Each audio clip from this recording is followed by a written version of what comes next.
विधानसभा अधिवेशन सत्र के 5वें दिन विधायक विवेक पाटिल ने सदन में ऐसा मुद्दा उठाया जिसने पूरे सदन को स्तिमित कर दिया। अधिवेशन सत्र में सोमवार को विधायक विवेक पाटिल और विधायक संदीप नाइक ने भोपाल वायु दुर्घटना से जुड़ी लक्ष्यभेदी सूचना उपस्थित कर सरकार को विचार करने पर विवश किया। हम आपको बता दें कि 1984 में भोपाल में जो वायु दुर्घटना हुई थी उसमें हजारों लोग काल के गाल में समा गए थे। उस वायु दुर्घटना का मंजर इतना भयानक और खौफनाक था कि दुर्घटना में मारे गए व्यक्ति की अर्थी को कांधा देने वाला शमशान से लौटने से पहले मौत के आगोश में चला जाता था। उस वायु दुर्घटना में भयानक नरसंहार हुआ। दुर्घटना में जो वायु का रिसाव हुआ उससे भोपाल का कचरा भी घातक और जानलेवा बन गया। इस जहरीले कचरे की वजह से भी कई लोगों ने अपनी जानें गंवाई। ऐसे जहरीले कचरे को नष्ट करने का ठेका मेसर्स मुंबई वेस्ट मैनेजमेंट को दिया गया है और मुंबई वेस्ट मैनेजमेंट ने सरकार के कुछ अधिकारियों से मिलीभगत कर इस जहरीले कचरे को तलोजा MIDC में डंप कर जलाने का षड्यंत्र रचा था। अगर यह कचरा जलाया गया तो भोपाल वायु दुर्घटना का काला इतिहास दोहराया जाएगा। लिहाजा messrs Mumbai West Management Limited को केवल तलोजा ही नहीं बल्कि महाराष्ट्र के किसी भी कोने में यह जहरीला कचरा जलाने नहीं देंगे, ऐसी चेतावनी विधायक विवेक पाटिल ने लक्ष्यभेदी सूचना के जरिए सरकार को दी है।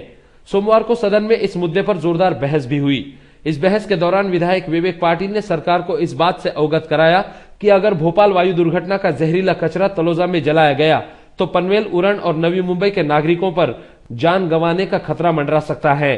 लिहाजा यह जहरीला कचरा केवल तलोजा ही नहीं बल्कि महाराष्ट्र के किसी भी कोने में न जलाया जाए, ऐसी मांग विधायक विवेक पाटिल ने की। अर्थात जिस मुंबई वेस्ट मैनेजमेंट कंपनी ने जहरीला कचरा जलाने के लिए सहमति दर्शाकर लोगों के जान से खिलवाड़ करने का प्रयास किया है उस पर सरकार सख्त कार्रवाई करेगी क्या, ऐसा सवाल भी विधायक विवेक पाटिल ने सदन में उपस्थित किया।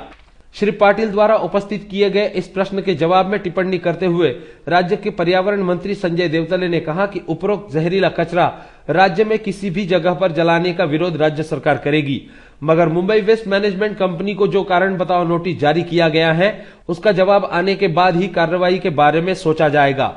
इतने गंभीर मसले पर पर्यावरण मंत्री का गोलमटोल और गैर जिम्मेदाराना जवाब सुनने के बाद विधायक विवेक पाटिल संतप्त हो उठे। उन्होंने सदन में इस बात को उजागर किया कि जिस जहरीले कचरे की वजह से इससे पहले भी कई लोगों ने अपनी जानें गंवाई हैं, उस जहरीले कचरे के विषय में सरकार जानबूझकर अनदेखा कर रही है। केवल कारण बताओ नोटिस जारी कर सरकार आखिर क्या साबित करना चाहती है, ऐसा सवाल भी विधायक विवेक पाटिल ने उपस्थित किया।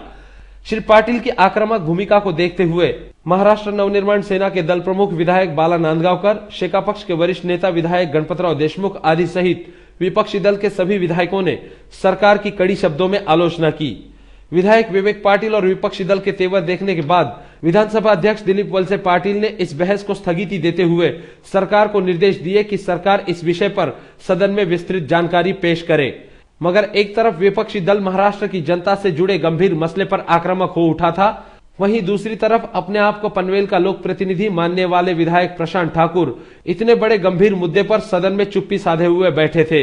इससे सवाल यह उठता है कि क्या पनवेल, उरण और नवी मुंबई की जनता से प्रशांत ठाकुर को कोई सरोकार नहीं है, या फिर कहीं ऐसा तो नहीं कि भोपाल वायु दुर्घटना के बाद निर्माण हुए कचरे को लेकर जहां राज्य के सभी विधायक आक्रामक हैं, वहां प्रशांत ठाकुर का सदन में शांत बैठने का मतलब दाल में कुछ काला तो नहीं। मुंबई विधानमंडल से करनाला टीवी के लिए नीलेश म्हात्रे की रिपोर्ट।